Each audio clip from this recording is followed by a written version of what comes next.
even if we've never done it before, but we're going to commit to this plan because we've got the tools, because we've got the guys to the left and to the right. We've got the right folks.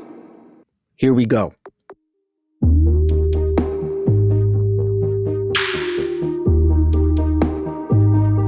Let's get into it. I've got the book here. It was very good. I enjoyed it quite a bit. Thank you. And I'm excited. I'll give you a expression I have said several times, and tell me if you agree, disagree, or how it jives with the ideas in the book. But I've come to say, I don't believe in myself. I have evidence. I really like that. It jives beautifully with what I'm saying in the book. I have evidence because I've looked for it. I haven't left my attitude, my confidence up to chance. I have deliberately sought out that evidence as I carefully filter the memories from my past and as I carefully filter the way that I talk to myself. So all that evidence builds up what I refer to as a mental bank account. And that helps me walk into a game, a class, a test, a performance of any sort with a pretty good sense of certainty that I'm going to do it right. Yeah, because to me, confidence is not this sort of, confidence is not just, oh, I believe in myself. Confidence to me is a knowledge of what one is capable of doing. And that is different to me than just faith, which one might take without evidence. Confidence to me means like, I know, because as you said, I did the inner work, but I've also seen the demonstrable evidence of what I'm capable of.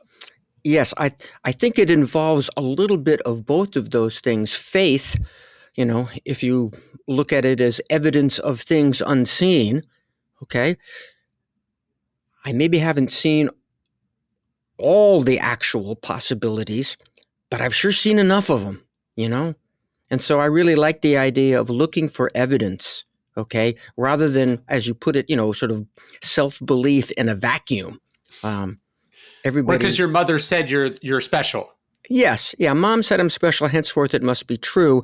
Boy, if that was the case, I wouldn't have a job because just about everybody's mom, in certain, I suppose there's some rare exceptions, unfortunately. Pretty much everybody's mom said, "Hey, kid, you're damn special. You're great." Right. Unfortunately, that in and of itself is very insufficient to the demands and situations of the real world that we're living in. Right. There's a tension. And the other thing I like to say is if you don't believe you can do something, chances are you won't be able to do it. But just because you believe you can do something doesn't mean you're going to be able to do it. So that where I think confidence and belief is tricky is like, how do you believe or know, have confidence you can do something that you've never done before? You talk about Eli Manning. Once Eli Manning has won a Super Bowl, then it's pretty easy to be confident that, hey, I could win another Super Bowl. But the tricky thing is, how do you know that you've got what it takes to be an NFL quarterback? How do you know that you've got what it takes to be a Super Bowl champion? Or I think about this when I left my job in my life to write my first book. How did I have confidence I could do a thing that I've never done before and that is really, really hard and a lot of people can't do? Well, you want to answer that question yourself? How did you write that very first book? I mean, to me, where that confidence is, and I think this is what you're talking about in the book, the confidence is in the discrete or the component parts of that task. So, do you know that you're a hard worker? Do you know that you don't quit? Do you know that you've done the work? You don't know that you could do the ultimate thing. You don't know you can run a marathon until you've finished the 26th mile. But if you have run the smaller distances up until then, and you'd rather be carted off in a stretcher before you quit, then you can be confident you're gonna come across that finish line. Absolutely. There's an element, a small element of delusion in this process. I've got this idea that I can do something that I've never done before. I am going to look for all kinds of evidence that I can indeed do it. And that's really the internal search that I set all of my clients and all of my mentees to execute. But there's always that little bit of unknown. Well, I've never written a book. I've never made a Division I athletic team. I've never passed a college Ivy League level physics course. Okay. Are you going to look for evidence that suggests you can do it? And are you going to entertain just a little bit of self-delusional possibility that I can do it? Hey, I think you did this once upon a time, kid, when you got on that bicycle with the two wheels and dad shoved you or mom shoved you down the street and you probably didn't get it right. You might have crashed into a telephone pole or sprawled out on the sidewalk. So indeed, you had evidence that you couldn't do it, but yet you had some idea that it was possible. Yeah. Maybe you saw other kids. Maybe, mom and dad probably did say, yeah, you can do this. You can do this. You had to entertain a little bit of self-delusion that even though I've never done it, it can be done.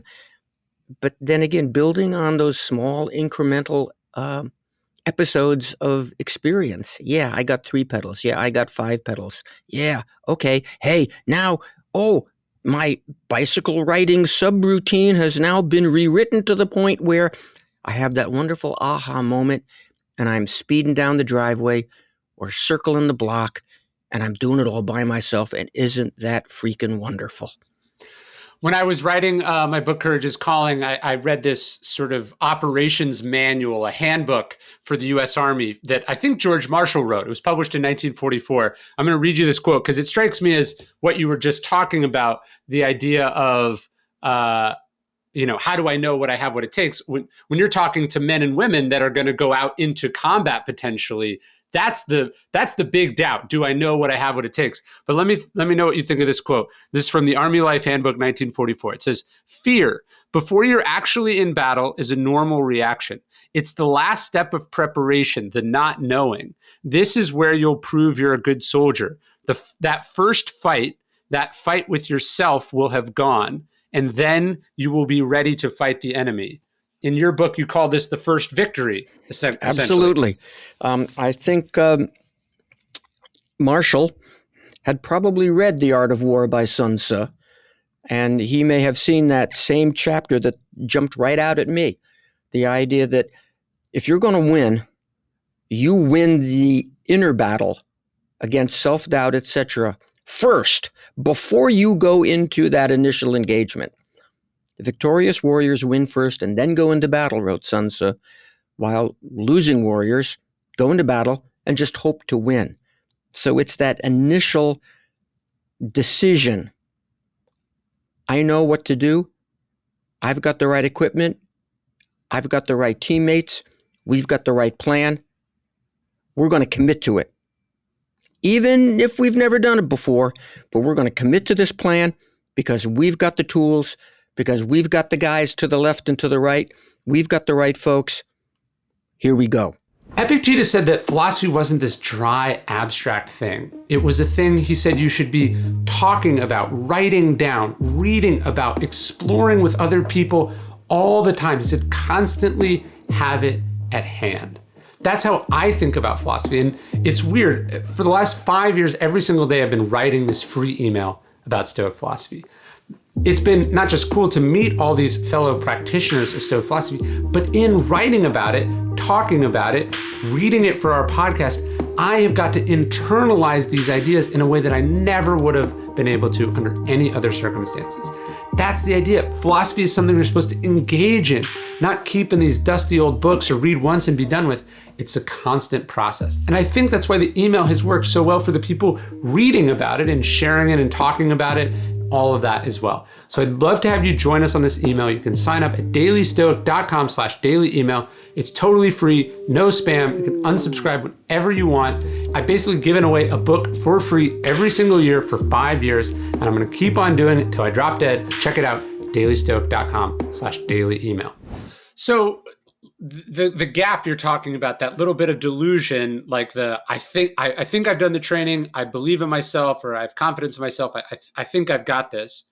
obviously, let's say going into battle or writing a book or whatever it is, that there is that not knowing. So there's a little bit of a stretch, which I think we can say is part of confidence. But it strikes me there's a fine line there between the confidence of I got this and the ego of I'm invincible, I'm perfect, I can do anything. How do you distinguish that? I'm sure you see a lot of quiet, confident young men and women, and also perhaps a slightly more boisterous, egotistical brand of young men and women. And how do you make that distinguish? How do you distinguish between those two things? Oh, I think the difference is very obvious, and I don't have to distinguish it. I see it, and they see it very clearly.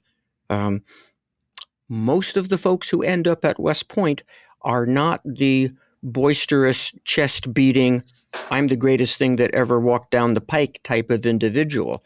They're much more I guess you could say, a little more cautious type of person. They're very determined, but they know that they're getting into something big, and it can be a little bit intimidating. So they're more careful about their confidence, and I have to help their confidence keep up with the competence that they develop through their 47-month experience, to the point where they are competent to be platoon leaders, and they are also confident in their competence to be platoon leaders.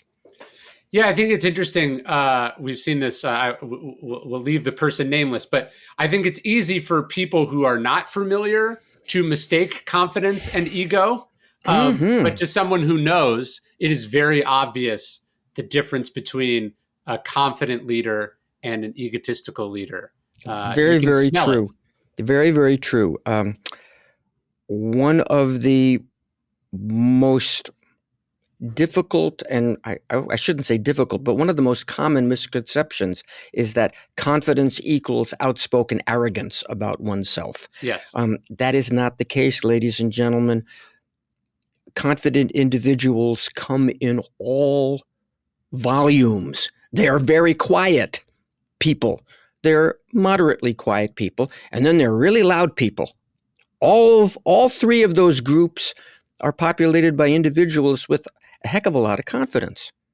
We tend to only see, and the media only tends to highlight, the loud, boisterous, outspoken people, the Conor McGregors. Back in my day as a kid, it was Muhammad Ali, Joe Namath.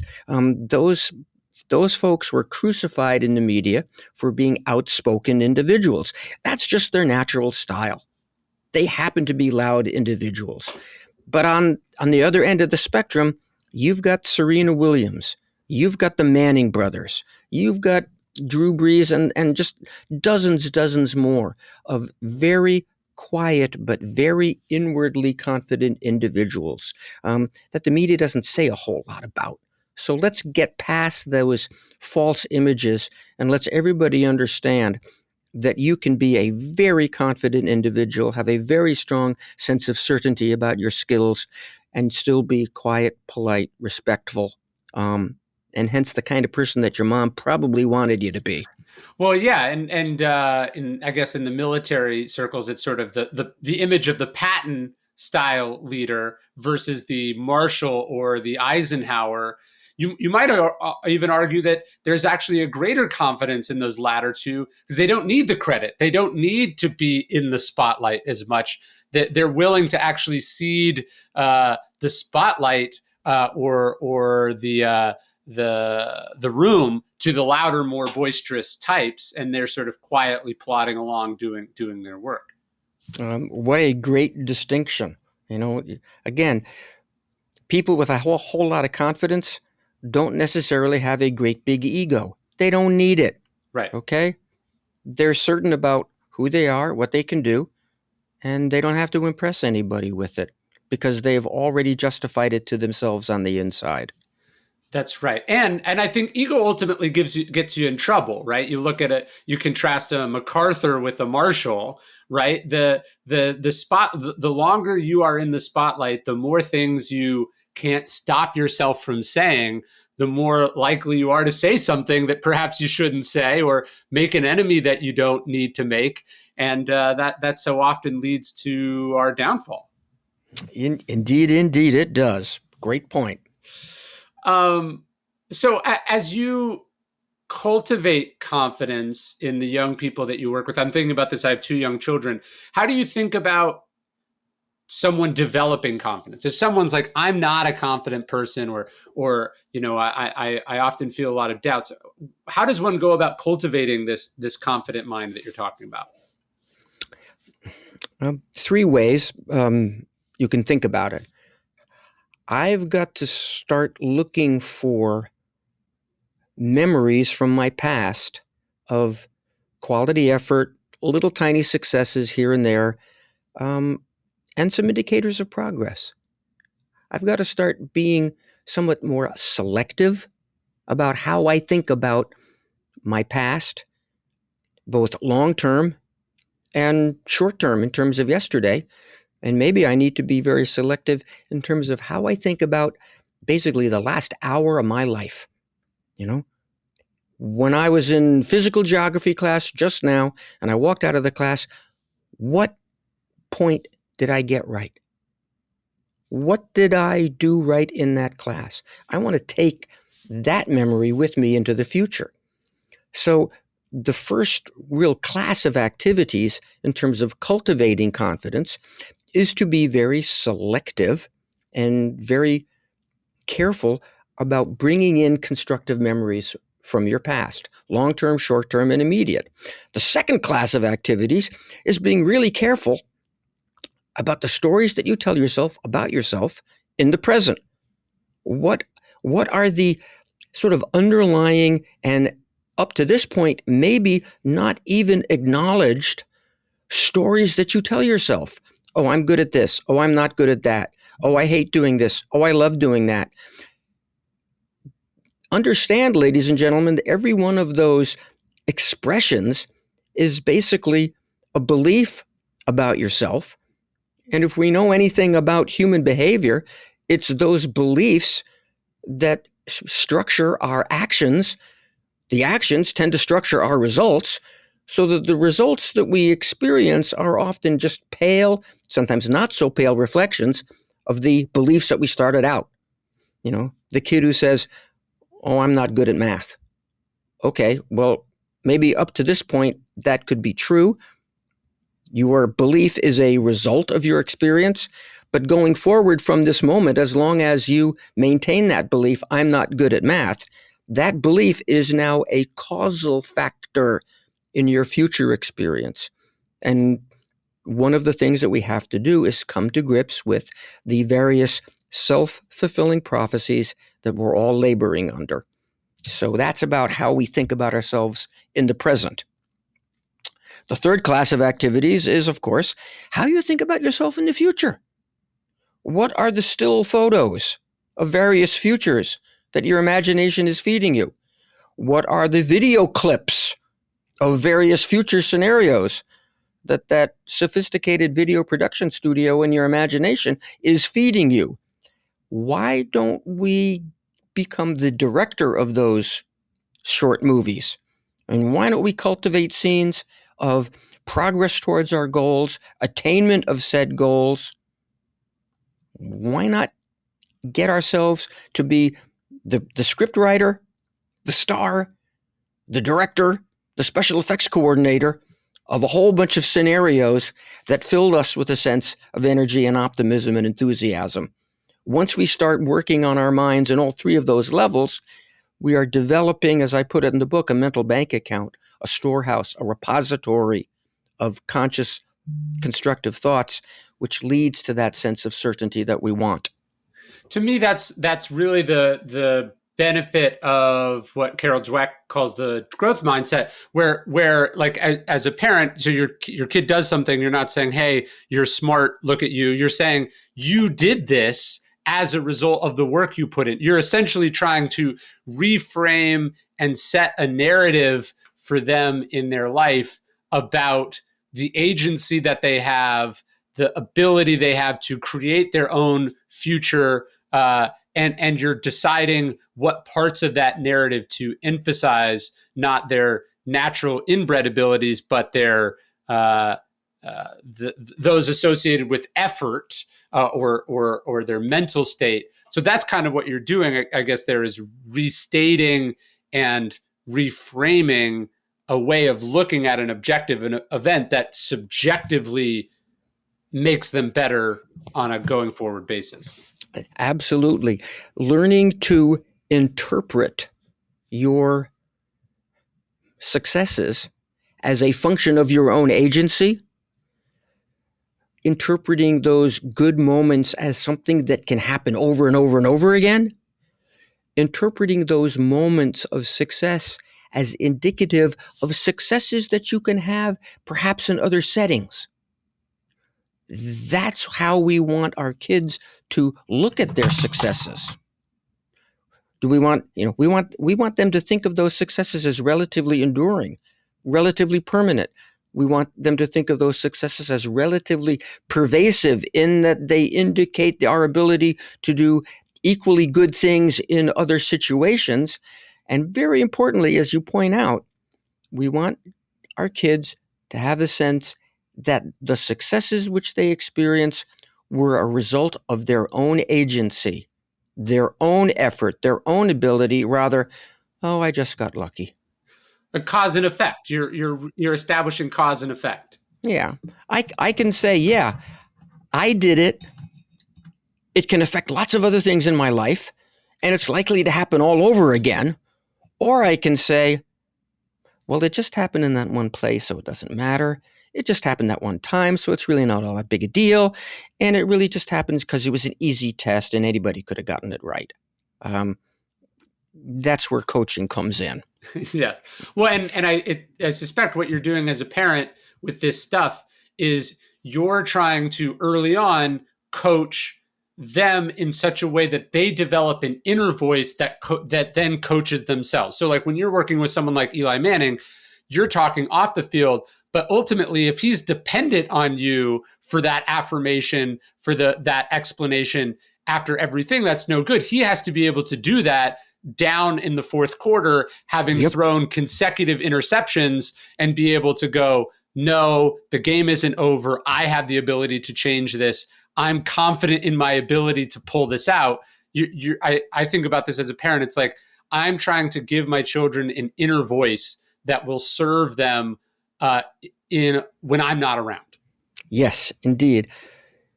Get the kids to understand that they're in control of their own thoughts, not the world around them, not their immediate past experience. They have control of their own thoughts. Let's get good at that. You mentioned Eli Manning in the fourth quarter. Okay, well, let's go back to the 2012 Super Bowl, and there he is taking the snap from his 10-yard line. 3 minutes to go on the clock. They're down by 5 points. They got to score.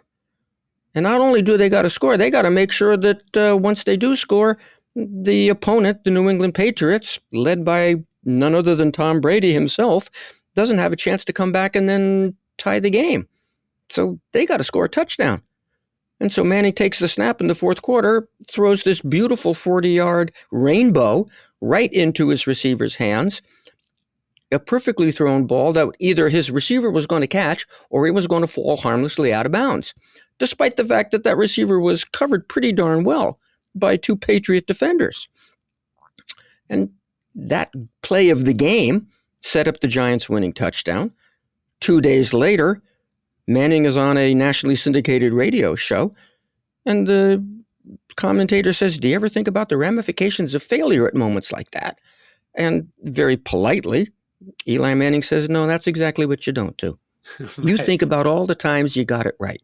You think about your comeback victories against this team and that team, and that's the feeling that you keep. You can misremember," and he used this term wonderfully, you can misremember the times when you didn't have success coming back from a deficit, but you hang on to the memories of your successes.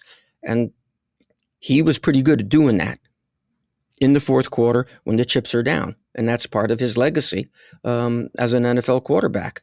Well, yeah, you think about Tom Brady on the other side of that. I don't think any quarterback has lost more Super Bowls than Tom Brady, right? So how do you get to a place where you don't think about that, right? You have to cultivate the ability to shake off those losses, which were your fault, in the sense that you were the quarterback when you threw the interception or you didn't complete the catch, or you took too long to drop the ball or to get rid of the ball. You have to have that selective memory that you're talking about and focus on your ability to pull it out, because the second you stop believing you can do it, you've lost. That's right. The second you start contemplating mistakes, setbacks, difficulties, you actually start tightening up the musculature and reducing the blood flow and probably closing off your peripheral vision. Those thoughts aren't just abstract things that are out there in some ether. Those thoughts are inside you, an organic human being, and they change you physically. If there was something I'd really hope that your listeners can grasp onto, is that every thought you think kind of affects every cell in your body. Mm-hmm. The effect can be sometimes subtle. The effect can be sometimes very significant, but there's always an effect. And everything we do as human beings, we do with our physical body. Well, I like what the Stoics say, the idea that we are dyed by the color of our thoughts. Right? Ooh, like the way we think about it, it's not necessarily predictive or deterministic, but it is unquestionably shaped and colored by it. It's influential. Yes. Right. Again, not a guarantee, but we live in an uncertain enough world as it is. Let's reduce a little bit of that uncertainty. Let's give ourselves the best possible chance. As we say in the military, let's put all the ammo that we can into the weapon, and let's bring all the supplies that we need in our rucksack, in that pack Sure. that we carry around with us. Let's put it in our ruck. Let's have the ammo. Does it guarantee a successful outcome? No. Sure helps, though. Let's do that. Well, so let me ask you, because this is something I was thinking about both educationally and then obviously with my children, and then just sort of like reflecting on the advantages that I've had in life. We're sort of having a reckoning in our society about all the various sort of subtle forces that exist, right? Whether we're talking about the way that different prejudices intersect, or the different histories, or the different sort of forces of adversity that exist in the world. It strikes me that it's important that we're thinking about that, and we're talking about that, and that we're taking steps to rectify that. And yet, you can kind of hear in the way that people talk, particularly I would say activists or people who are particularly concerned with social justice issues, almost I don't want to say defeatism because it sounds judgmental, but it's this sense of like that because the game is rigged or because the game is unfair, that individuals do not have agency. Right? How does one reckon this sort of understanding of how difficult something is, how unfair certain things might be, and then nevertheless retain a belief, which is, I think, ultimately an optimistic belief in their own agency? Do you understand what I mean?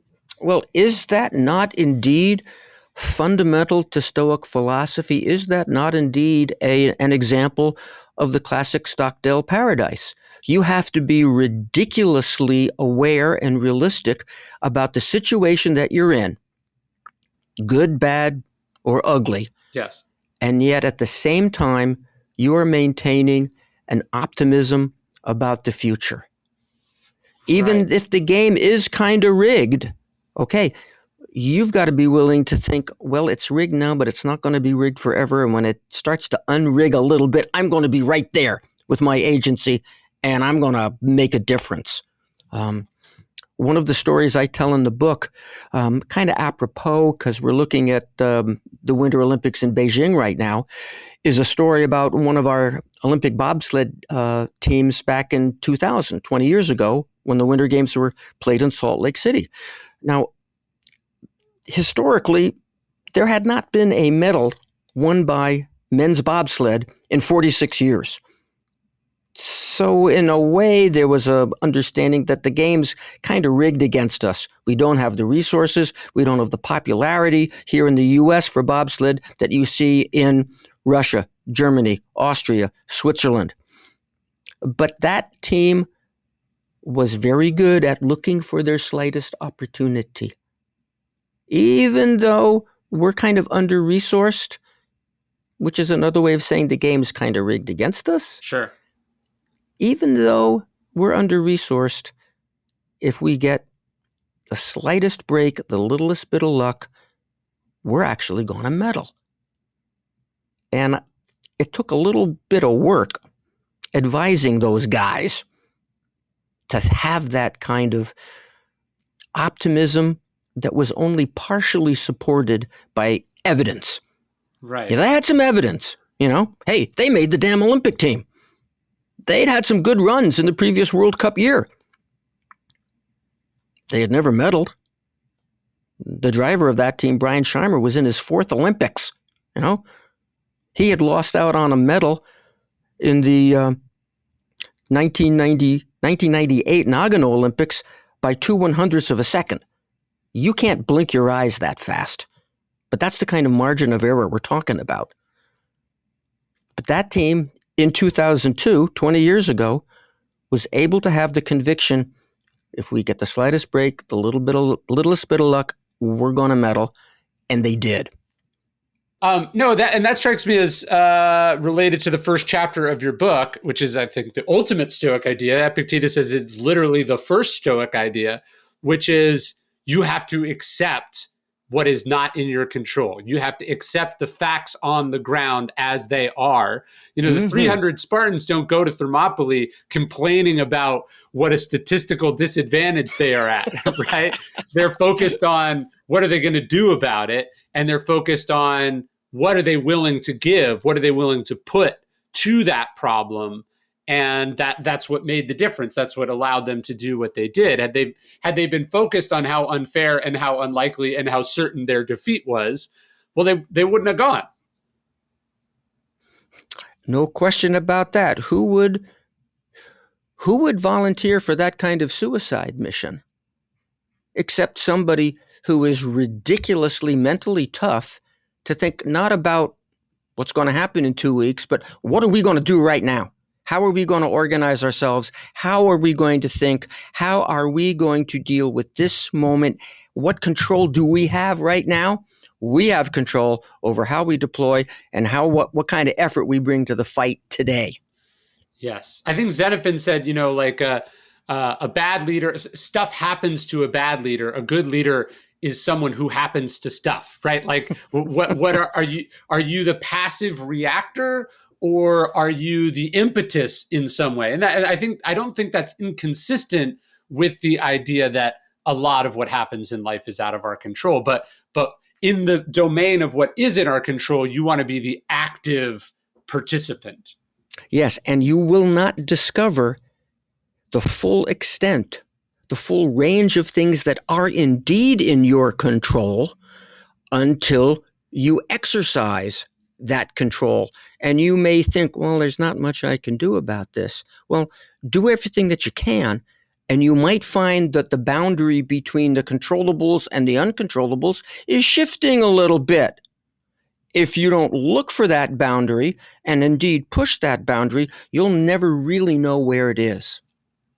So what's the relationship with these clients you work with, or these teams, or these athletes, between confidence and humility? I think the relationship is very simple. You have to be careful and honest with yourself about the skills that you have and the skills that you don't have. Well, that's humility 101. Sure. Okay? I lack a certain understanding of, these principles of thermodynamics. I lack a certain ability to place the lacrosse ball in the upper right-hand corner of the goal when dodging from this particular part of the field. Yeah. Okay, I don't have that skill yet. That's humility, okay? So you go to work on your skills. You study. And when it's time to step into the game or take the test, now it's time to go from being humble and modest to being confident and certain. So I'm going to believe that whatever amount of studying I've done for that thermodynamics exam is sufficient. And I'm going to decide that whatever practice I've done placing that lacrosse ball has been sufficient. And I'm going to maintain that belief throughout the test. Whether I get the first 5 questions right or wrong, whether I feel great about how the test starts, whether my first 2 shots, 3 shots, 5 shots on goal go in, I'm going to maintain that.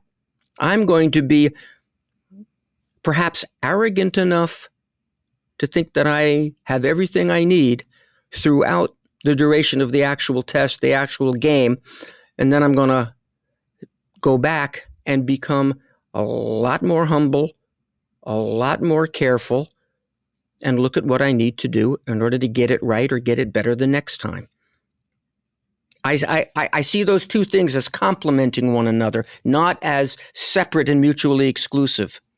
No, one of the examples I think a lot about is that Portland Trailblazers series against Oklahoma City, where Damian Lillard hits like a 40-foot three to end the series, and people were like, how did you have the confidence to do that? Because he just sort of waits, he steps back, and he just drills his three.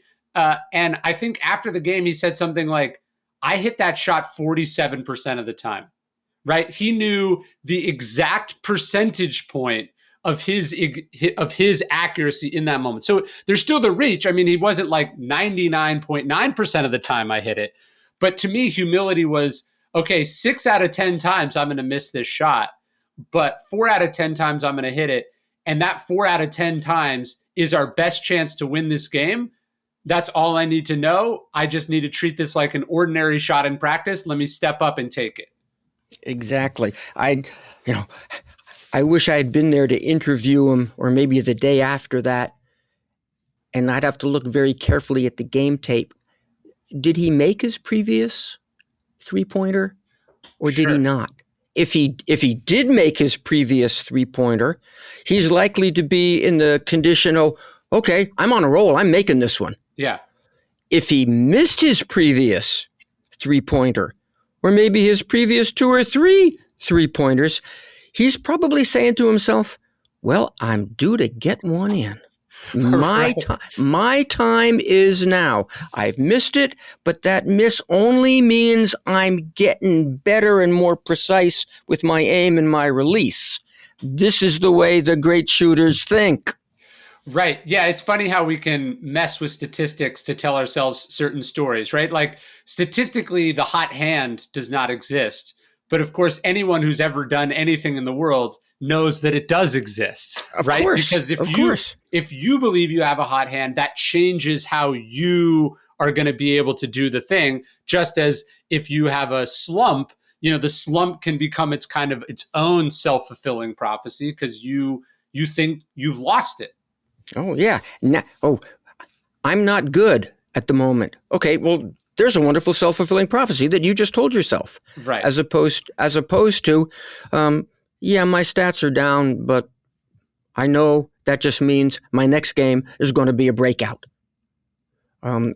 There's a time and a place to be realistic, a time and a place to look at those stats, but it's not in the middle of a game. It's not in the middle of a test. That's what you do in the off season. That's what you do in the 2 or 3 days studying for the test. But on test day, you wake up in the morning, you put your feet on the floor, and you say, oh, test day, I'm kicking ass today. Right. And then you take the test as best you can with the full amount of confidence. You wait a day or 3, you get the test back, and then you look rather dispassionately about what you got right, what you got wrong. You analyze the quality of your preparation. Were there other things you might have done, other ways you might have prepared? What kind of questions did you get right? What kind of questions did you get wrong? What does this tell you about yourself? And so for that little episode, you got to be realistic. Yeah, you got to be logical. But on test day, in 2 weeks in that same course, you want to throw logic out the window and say, yeah, I'm ready to take this darn thing and I'm going to be great at it. That gives you the best chance of having your accumulated study express itself in the context of the actual test. So how do you think about the relationship between what we might call sort of physical confidence or courage and moral confidence and courage, right? I'm always amazed at people who could hurl themselves on a grenade or into the heat of the fire. But then when it comes to, I don't know, speaking an uncomfortable truth or risking their profession, or, I guess what I'm talking about is, let's say, a military leader who's brave in battle, then they get elected to public office. And this has been a truth for 2,000 years. Then they get elected to public office and suddenly they're so much more timid. They're so much less courageous. Or they out and out lose their moral compass. Yes, exactly. Yeah. Boy, if I had an answer to that one, Ryan, I would be a much happier, much more, I'd be a much happier individual. I'll put it that way. I can't answer the question, what happens to these folks as they transition from that small unit on the ground performance context to bigger and bigger and bigger pictures where indeed they seem to lose their moral compass. Again, if I had an answer to that question, I'd be in a much different location than I am today, probably. I do know this. I have actually met a young man who threw himself on a grenade. His name's Kyle Carpenter.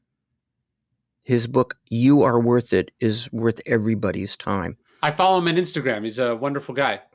Wonderful guy. I had the pleasure of meeting him during his book tour. We were both keynote speakers at a conference out at the Facebook headquarters. I think it's November of 19, before the COVID reality shut a lot of things down. Kyle Carpenter literally threw himself on a grenade. It turned his body armor into dust, caused considerable damage. It's a miracle that he survived. And he is a very humble but very encouraging young man to this day. The title of his book, You Are Worth It, was arrived upon when he was finally got tired of hearing people say, oh, thank you for your service. And it occurred to him, well, my service is worth something. The people I'm serving are worth it. So he started to respond to all the thank yous. Oh, thank you for your service. Thank you for your service with, well, you're worth it. I like to think that that fella is going to maintain his moral compass throughout the years. As for those folks who don't, those leaders who become sort of full of themselves and literally protect their own behinds as they get promoted through the ranks, et cetera, et cetera. I think history will speak to them. I think they will leave a legacy of incomplete leadership. And I hope we learn those lessons. Yeah, I think about this in the aftermath of the insurrection on January 6th. You have a number of military leaders turned politicians, as well as just military leaders in general, who would and have risked their life on a second's notice to preserve and protect the Constitution, to preserve and protect the ideals that America stands for. And yet there is also something within them now, a month out from it, a year out from it, who won't repudiate an obvious lie because it would be bad for their political career or bad for their fundraising efforts. And I'm always stunned. I guess I'm not stunned because stunned implies a judgment. I'm perplexed because it seems like the other confidence, the other danger is so much more real and scarier, and they had no problem there. And then here they come up short. Yeah. Fascinating observation. Why they come up short in terms of the right moral judgment, why they entertain and maintain, the various lies. I am equally perplexed by that.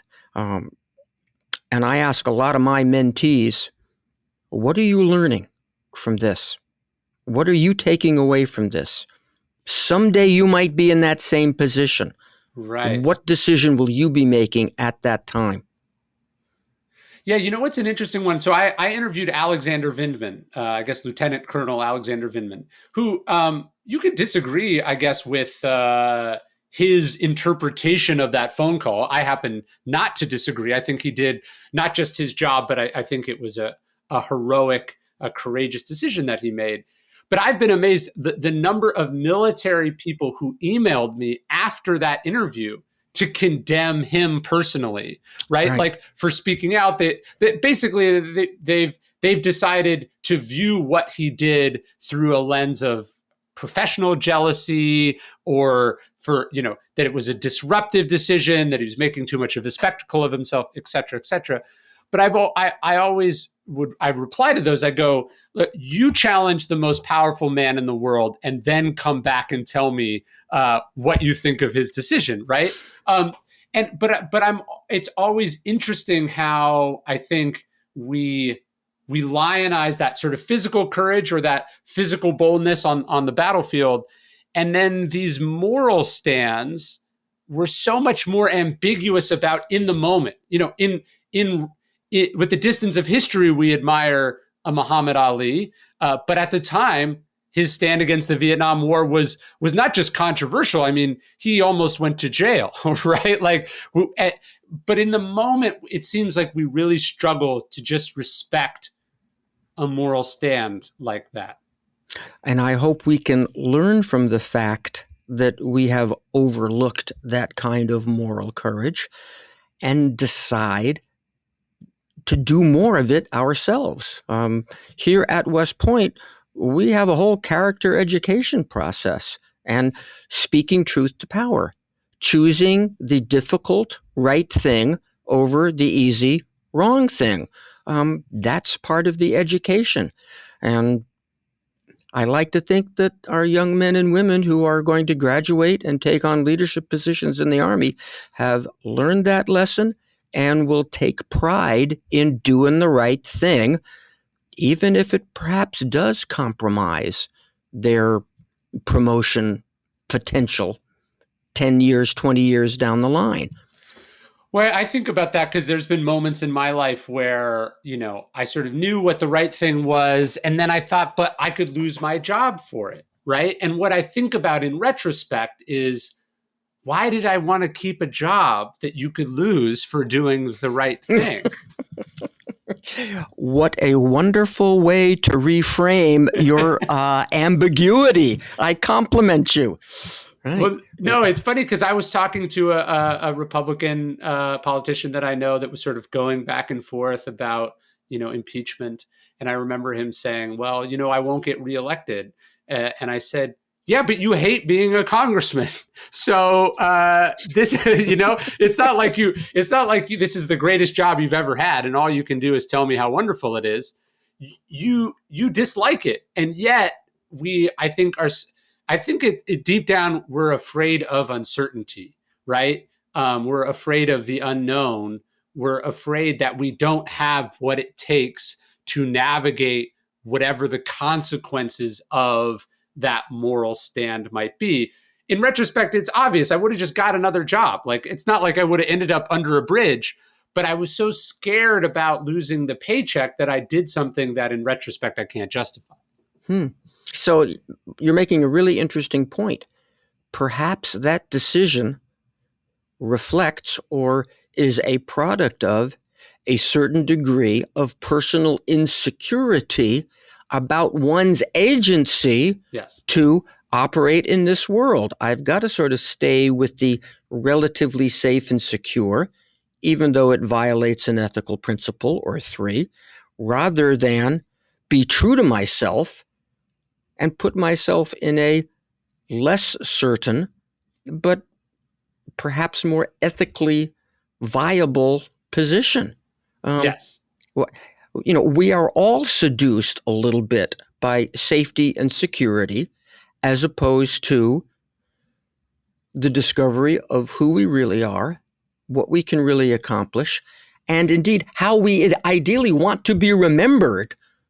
We're going to be remembered for something. Sure. Okay. How do you want to be remembered? You want to be remembered as the guy who did the safe and secure thing and made enough money to have a house and, watch reruns of I Love Lucy on television every night? Or do you want to do something perhaps a little more interesting, perhaps a little more challenging, that will put you in a position to leave a much different, much more exciting legacy? That's right. That's right. No, I did this morning show this morning, and the guest before me, this is remote, but the guest before me was Steve Scalise, the Republican congressman. And it was so uncomfortable they asked him, is Trump, they said, did Biden win the election? Right. And he's dancing around. He won't say it. And I just remember sitting there thinking, this is the number 2 Republican congressman in the United States. This guy survived a shooting that nearly killed him. And here he is afraid to say something against the guy who's not president anymore, right? He's afraid to do it. And I think, to me, what confidence, the way I think about confidence is like, what good is it to be that if you're then afraid to, like, you have power, you have considerable power, and yet it's almost like a kind of imposter syndrome, like you don't deserve it, like you didn't earn it, like you couldn't get it back, that you're afraid to take even the smallest stand that might involve you having to go claw some of that back. Yeah. What a fascinating question. Ryan, I had no idea that our discussion would range quite this far. It's great. I have totally loved this opportunity to dialogue with you. I hope we can do it again. But here at West Point, my schedule is such that I've got to jump to my next commitment. No problem. Thank you again so much for this privilege, and my best to all of your listeners. And I really hope that as their days go by, that commitment to maintain the moral compass and develop the sense of security and sense of certainty about themselves that will allow them to continue to make those right decisions. I hope that remains forever. I do too. It was an honor. I loved the book, The Confident Mind, and everyone should check it out. Thanks again. Have a great day.